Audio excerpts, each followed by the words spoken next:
New revelations show that the overthrow of our constitutional representative republic began decades ago by Democrats. And where I can guarantee that every conservative insists there be a reckoning for this seditious betrayal, I cannot make the same claim about Republicans. The leftist house of cards continues its collapse. That's my focus in a guest-driven preamble. First, I hope you will join me in condemning NBC fake news. Here's how they reported the revelations that Barack Obama, Hillary Clinton, John Brennan, and others cooked up the Russia collusion hoax as a means to illegally weaponize government against their political opponent, President Trump. Quote, Trump's intelligence chiefs try to rewrite history of the 2016 election, end quote. Where to start with this claptrap?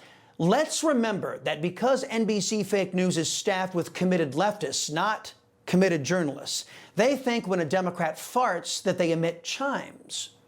NBC fake news and others didn't challenge the left-wing narrative surrounding the Russia collusion hoax, which subsequent investigations and now the newly released documents reveal was 100% bogus because of their lack of journalistic integrity and partisanship. NBC fake news promoted the lie about the Russia collusion hoax just as they promoted the lies surrounding Joe Biden's mental acuity. Now, they call the facts that have been released an attempt to rewrite history, when in fact, those are the facts setting the record straight. I will point out that NBC fake news continues to book Trump officials on their left-wing narrative over news programs, despite repeated breaches of journalistic ethics standards and basic fairness. I would hope the Trump administration would stop providing NBC fake news with the imprimatur of a news organization by continuing to appear on their left-wing propaganda network. A far more fair and comprehensive journalistic piece can be found at The Federalist, courtesy of the great Molly Hemingway. In this revelatory report, we find out that avowed communist John Brennan met resistance from the intelligence community when he tried to push the garbage that was the Russia collusion hoax. Top officials working on an intelligence community analysis about Russia's interference found that Russia didn't have the will or capability to impact the 2016 election. But those analysts were overruled by CIA Director John Brennan, according to records exclusively reviewed by The Federalist. With tactics so common to his communist kind, Brennan, through threats, intimidation, and coercion, allegedly forced his subordinates into silence over the truth that the basis for the Crossfire Hurricane operation wasn't reality, rather leftist politics. Speaking of leftists, newly declassified DOJ documents hidden from us by the Obama and Biden regimes show that James Comey's FBI barely glanced at potentially crucial evidence in its investigation of Hillary Clinton's use of an illegal private email server, a server she used to conduct the nation's business while she was Obama's Secretary of State. As everybody knows, enemy and allied nations alike hacked Hillary's homebrew server, compromising our national security. After such things happen, it is required that a national security damage assessment be made to determine just how badly our nation was compromised. But in typical traitorous and corrupt fashion, the Obama regime refused to conduct a required assessment of the damage to national security caused by former Secretary of State Hillary Clinton sending and receiving secrets on that private email server. This was another example of crooked leftists placing their totalitarian lust for power, their desire to harm America without consequences, and their desire to rule over the safety and security of our people. Frankly, I'm sick of some Republicans telling me that I have to tolerate and protect these degenerates. The world is a dangerous place. We Americans have struggles enough with enemies like China, Russia, Iran, and North Korea, and all of their client states. The last thing we need is this enemy at home. And we certainly don't need lectures from certain fake Republicans like Mitch McConnell, Lisa Murkowski, and John Cornyn about how we must tolerate a Democrat Party that implements policies that are literally killing our rights and us. The question remains, does the GOP have enough new America First leadership to protect us from Democrats? Let's ask my first guest, gubernatorial candidate for the state of Alabama, Senator Tommy Tubberville. Senator, it's always good to see you.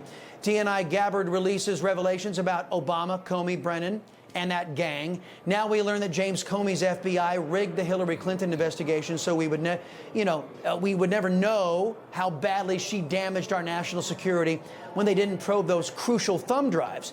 Senator, where is your party's push for accountability? Well, thanks for having me on, Chris. What a colossal cover-up this has been. I got here right after Joe Biden took office, and it has been a disaster of us as Republicans, most Republicans, watching this go down. It is a huge cover-up. They've tried to push a narrative that basically they want to change our country that's something it's not. They wanted to take all the ability of us as Republicans, as Americans, to try to keep our country going in the right direction. But the mainstream media, the Democrats, and a few Republicans have pushed this narrative of let's do it the right way, let's make sure we're doing the right thing. It's been something that I've been shocked at since I've been here. And now we're finally seeing things start to leak out, the truth of really what happened. The American people are going to find out. It is going to be fun up here to watch all this start taking a narrative, a true narrative of what really happened, of the Democrats trying to change this country into a socialist communist country for the last 4 years. These people need to lawyer up, and they need to find out really what it's really like to be under the gun, putting their hand up, testifying in front of people all over this country, because it's going to be much watched as we look at all this narrative being brought forward. Well, Senator, you know, getting real Americans put into prosecutorial positions would help bring this accountability to these lawless Democrats. There are a number of confirmations for U.S. attorney backed up in the United States Senate right now. Some have been waiting for months. Has Leader Thune committed to you that this backlog will be done away with before the August recess?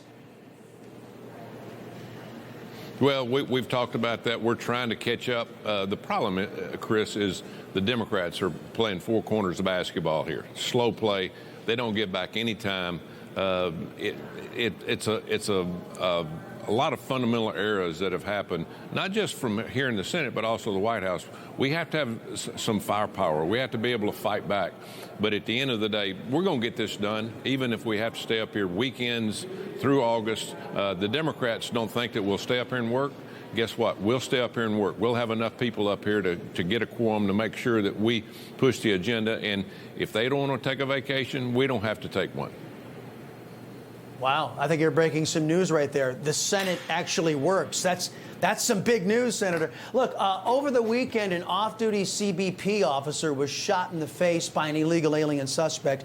In Wisconsin, an illegal alien was finally arrested by ICE after he allegedly decapitated a woman and stored her body 3 months after a nutjob Illinois judge let him walk free on those gruesome charges. And then there's Hunter Biden. He's upset with Americans for trying to stop illegal immigration and the effort to deport illegal aliens. Listen. All these Democrats say, you have to talk about and realize that people are really upset about illegal immigration. You. How do you think your hotel room gets cleaned? How do you think you got food on your table? Who do you think washes your dishes? Who do you think does your garden?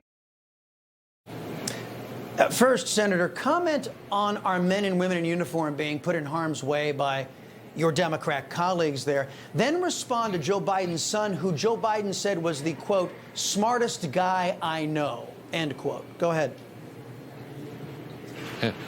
This is coming from somebody that's never had a job, Joe Biden's son. He's lived off his dad for many, many years. And so whatever you get from him, you can take as a grain of salt. Again, but he's coming back even at his Democrat team, the members that have actually pushed everything towards the Republicans. But 800% surge of assault on our law enforcement officers in this country. Our justice system, Chris, is in shambles. Judges taking people that are arrested, letting them go in the front door, go out the back door. That is stopping as we speak. But we have to continue to push that. Again, The Democrats pushed a lot of these judges out in the last few years. They're overwhelmed all over the country of being very lax on crime. But if we don't take our neighborhoods back and our streets back, we do not have a country.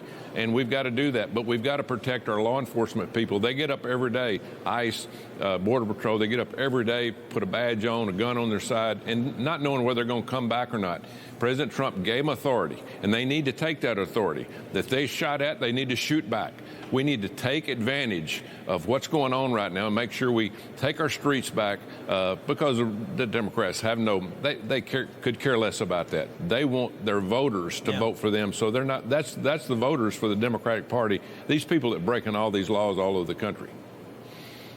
Yeah, and isn't it funny that Hunter Biden says that the millions of illegal aliens the Democrats allowed to break in, their job is to clean our hotel rooms and clean our toilets and all that kind of stuff. And these Democrats have the gall to call us racists. I can see why you're jonesing to get out of Washington, D.C. I mean, I can't blame you, really. You want to get back home to Alabama and run for governor there. Tell me the top 2 issues you want to address once you make it back home. Well, first of all, President Trump, when I talked to him about the transition going from Senate to governor back in the state of Alabama, he says, Coach, I'm sending money and power back to the states. You need to take advantage of that. And we're going to do that. We're going to do everything we possibly can. One of them starts with education. He's trying to do as much as he possibly can up here, send the hundreds of billions of dollars that are spent here in this city, and it has nothing to do with education. It has nothing to do with it. And so we need that money back in the states where we can actually teach kids to read. What an idea, right? Read. You got to be able to read before you can learn science and history and math. You have to do the fundamentals. As a football coach, you had to block and tackle. If you didn't do those 2, you couldn't win games. If you can't read and write, you can't win as a young American trying to grow up in a society that really hangs its hat on educated kids and young people that are going to be in the workforce. Senator Tommy Tubberville. Sir, thank you very much. Always appreciate the visit. Come back soon. You know, folks, I thank God for my wonderful wife, my kids, my country, the greatest nation ever. And Americans like you who believe in the truth, the Chris Salcedo Show will never stop fighting for you. The Chris Salcedo Show, for the news you need to know.